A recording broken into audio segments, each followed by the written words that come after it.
আসসালামু আলাইকুম সুপ্রিয় দর্শক মণ্ডলী। আমিরে জামাত বাংলাদেশ জামাত ইসলামের আমির সম্প্রতি প্রেস ক্লাবে গিয়েছেন। সেখানে জানাজা ছিল। সাংবাদিক রুহুল আমিন কাজী তিনি ইন্তেকাল করেছেন। তার জানাজায় তিনি অংশগ্রহণ করেছেন, অর্থাৎ তিনি জানাজার ইমামতিও করেছেন। এরপরে তিনি প্রেস ক্লাবের মেম্বার্সদের যে কক্ষ আছে, রুম আছে, তার মধ্যে বসেছিলেন। এই বর্ষাকালীন সময়ে সেখানে ৪ জন কিলার খুনি, যারা আসামি হত্যা মামলার, ৪ জন সাংবাদিক, সাংবাদিক ওমর ফারুক, সাংবাদিক ইকবাল সোবহান চৌধুরী, সাংবাদিক মঞ্জুরুল হাসান বুলবুল, সাংবাদিক আবুল কালাম আজাদ। এদেরকে সাংবাদিক আমি বলছি, মূলত এরা বাটপার, গণহত্যার সহযোগী। সাংবাদিক পরিচয়ে পরিচিত হয়েছেন অবশ্যই। তো এরা আমিরে জামাত, বাংলাদেশ জামাত ইসলামের আমির জনাব ডাক্তার শফিকুর রহমান তার সাথে বসে ছবি তুলেছেন। এটা নিয়ে আমি এর আগেও কথা বলেছি, বিভিন্ন গণমাধ্যমে এটা নিয়ে বেশ কথা হচ্ছে। একুশে টেলিভিশনে একটি টক শো হয়েছে এ বিষয়ে। সাংবাদিক মাকসুদ কামাল এ বিষয়ে অনেক কথা বলেছেন, আরও কয়েকজনে অনেক কথা বলেছেন।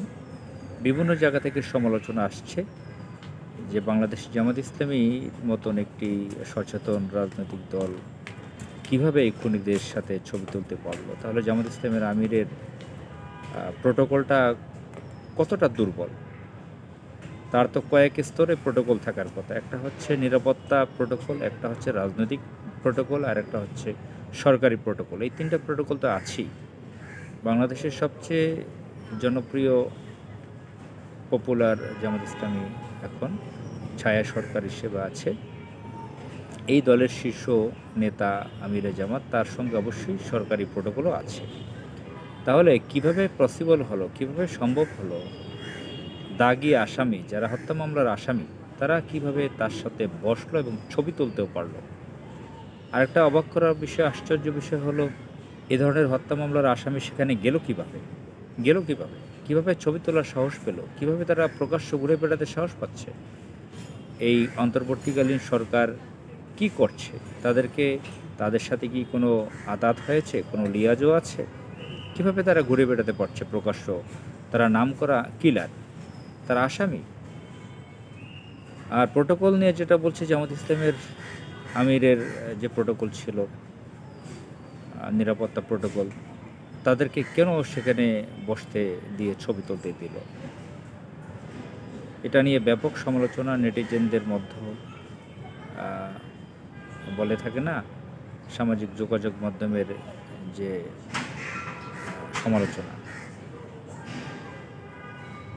এই সমালোচনা থামানো যাচ্ছে না, দাউ দাউ করে বাড়ছে আগুনের মতো, চারদিকে সমালোচনা চলছে।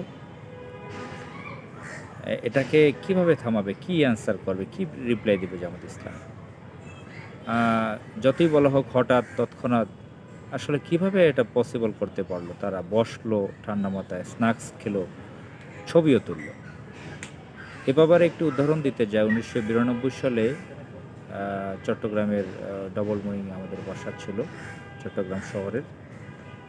সেখানে একজন অতিথি আমাদের বাসায় আসছিলেন গেস্ট হয়ে, তৎকালীন ফুরফুরা শেখ হজরত মাওলানা আবু বকর আব্দুল কাহার রহমতুল্লাহ আলাইহি।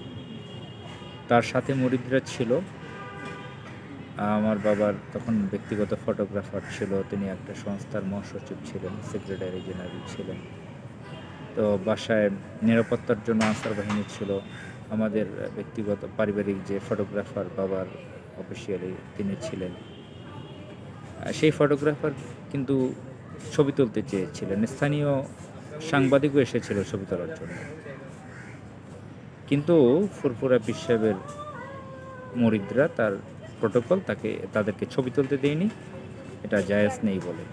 ব্যাপারটা তখন কিন্তু ইতিবাচকভাবে নিয়েছিল আমার বাবা।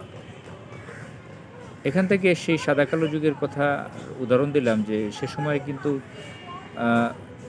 তিনি তো কোনো পলিটিক্যাল পার্টির নাম করা জনপ্রিয় নেতা ছিলেন না, ফুরফুরা পীর সাহেব।